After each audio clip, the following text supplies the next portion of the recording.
আসসালামু আলাইকুম এভরিওয়ান। এই ছোট্ট একটা ভিডিওতে দুইটা বিষয় নিয়ে কথা বলতে আসছি, কৃষি গুচ্ছ ভর্তি পরীক্ষা নিয়ে। তো আসলে কৃষি গুচ্ছ কমিটি যে কাজটা আসলে করতেছে তোমাদের সাথে এইচএসসি 25 ব্যাচের সাথে, সেটা আসলে মোটেও ঠিক করতেছে না। ঠিক আছে, তো এখন আসলে আমাদের চুপ করে থাকার আসলে সময় না। তো আমরা হচ্ছে যে ফেসবুকে বা ইউটিউবে বলো যে সব টিচাররাই যেহেতু এটা নিয়ে ভিডিও বানাচ্ছে বা কথা বলতেছে, তো আমি মনে করলাম যে এই বিষয়ে আমারও একটা মতামত জানানো দরকার। প্রথমত দেখো, জানুয়ারিতে বলো বা ডিসেম্বরে বলো, এই সময়টাতে মাত্র হাতে আছে আর 2 মাস, এই সময়টাতে আসলে কোনো অ্যাডমিশনই আসলে পসিবল না, নেওয়াটা ঠিক না। সেক্ষেত্রে সেখানে হচ্ছে কৃষি গুচ্ছ ভর্তি পরীক্ষা কিভাবে যে তারা জানুয়ারিতে দিয়ে দিল আমার আসলে বোধগম্য হচ্ছে না। বাট এখানে একটা বিষয় আছে, সেটা হচ্ছে নির্বাচনের একটা প্রভাব আমাদের এখানে লক্ষ্য করা যাচ্ছে, যেখানে হচ্ছে যে ফর্ম ফিল আপের যে টাকাটা, ঠিক আছে, তোমরা আসলে এখন একটু প্যানিক হয়ে আসো, তো তোমাদের জন্য ওই জাস্ট ভিডিওটা বানানো, যে প্যানিক হওয়ার কিছু নাই। ঠিক আছে, জাস্ট ফর্ম ফিল আপের টাকার জন্য আসলে এই কমিটি হচ্ছে যে যাতে মনে করো 5 লাখ 10 লাখ টাকা যাই আসবে ফর্ম ফিল আপের টাকা, এটার জন্যই আসলে নির্বাচনের আগে কিন্তু পরীক্ষা দিয়ে দিছে। যদিও কৃষি গুচ্ছতে কিন্তু বা কৃষি ভার্সিটি গুলোতে কিন্তু এখনো ফার্স্ট ইয়ারে 2টা ব্যাচ আছে, ঠিক আছে, তোমরা যদি জেনে থাকো আর কি। তো সেক্ষেত্রে মোটামুটি 3-4 মাস আগে তারা পরীক্ষা নিয়ে নিতেছে, শুধুমাত্র এই একটা রিজনেই, সেটা হচ্ছে ফর্ম ফিল আপের টাকা। ঠিক আছে, তো এটা নিয়ে তোমাদের ঘাবড়ানোর কিছু নাই যে তোমরা কৃষি গুচ্ছতে ভর্তি পরীক্ষা দিলে তোমাদের সাথে সাথে ক্লাস শুরু হবে, এটা পসিবল না। কারণ ফার্স্ট ইয়ারে এখনো 2টা ব্যাচ কিন্তু রানিং চলতেছে। তো সেক্ষেত্রে তোমরা অলমোস্ট কিন্তু জুন জুলাই দিকে তোমাদের ক্লাস শুরু করতে হবে, কারণ একটা ব্যাচকে তো তোমার সেকেন্ড ইয়ারে তুলতে হবে, তাই না? তারপরে তোমরা গিয়ে ফার্স্ট ইয়ারে ভর্তি হতে পারবা।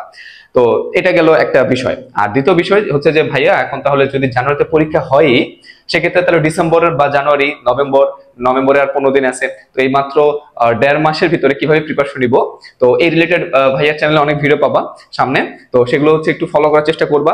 আর হচ্ছে যে প্রথম কথা হচ্ছে প্যানিক করার কিছু নাই, দেখছো, বুঝতে পারছো? প্যানিক করলে কি হবে, তুমি হচ্ছে যে তোমার অ্যাডমিশনের যে জার্নিটা সেখান থেকে সরে যাবা, প্রিপারেশন থেকে তুমি সরে যাবা। তোমার জন্য যে সময়টা আছে, 45 দিন সময়টা আছে, সেই সময়টা কিন্তু বাকি স্টুডেন্টদের জন্য আছে। আমি কি বুঝতে পারছি? যারা চান্স পাবে তাদের জন্য 45 দিন সময়, যারা চান্স পাবে না তাদের জন্য কিন্তু 45 দিন সময়। তো এই জন্য বলবো যে আপাতত প্যানিক ট্যানিক ছেড়ে দাও, ফেসবুকে এত মানে লিখালিখি করার কিছু নাই, আন্দোলন করে যে উল্টাই ফেলবা এমনও কিছু মানে ভাবার কিছু নাই।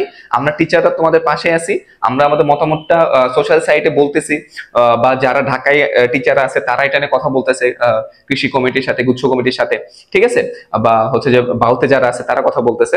তো তোমাদের প্যানিক করার কিছু নাই। এখানে আন্দোলন করে যে খুব বেশি কিছু লাভ হবে আমার সেটা আসলে মনে হয় না। জাস্ট আমরা আমাদের ভয়েসটা রেজ করতে পারি, এতটুকুই, ঠিক আছে। তো তোমরা কমেন্ট করা বাদ দাও, এখন হচ্ছে যে তোমরা আগে নিজেকে রিল্যাক্স করো, ঠিক আছে, রিল্যাক্স করো, যেরকম প্রিপারেশন নিতেছিলে সেরকম নাও। আর ভাইয়ার চ্যানেলে আমরা হচ্ছে যে 45 দিনের জন্য কিভাবে প্রিপারেশন নিবা, 30 দিন আগে কিভাবে প্রিপারেশন নিবা, 7 দিন আগে কিভাবে প্রিপারেশন নিবা, এই রিলেটেড ভিডিও তো আসবেই, সেগুলো ফলো করো।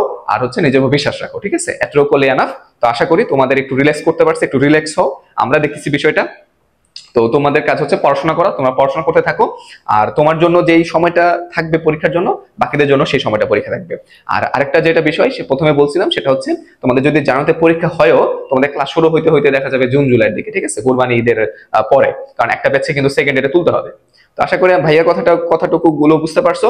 তো এই তো ছিল এই ছোট ভিডিওতে, দেখা হচ্ছে পরবর্তী কোনো ভিডিওতে। ধন্যবাদ সবাইকে।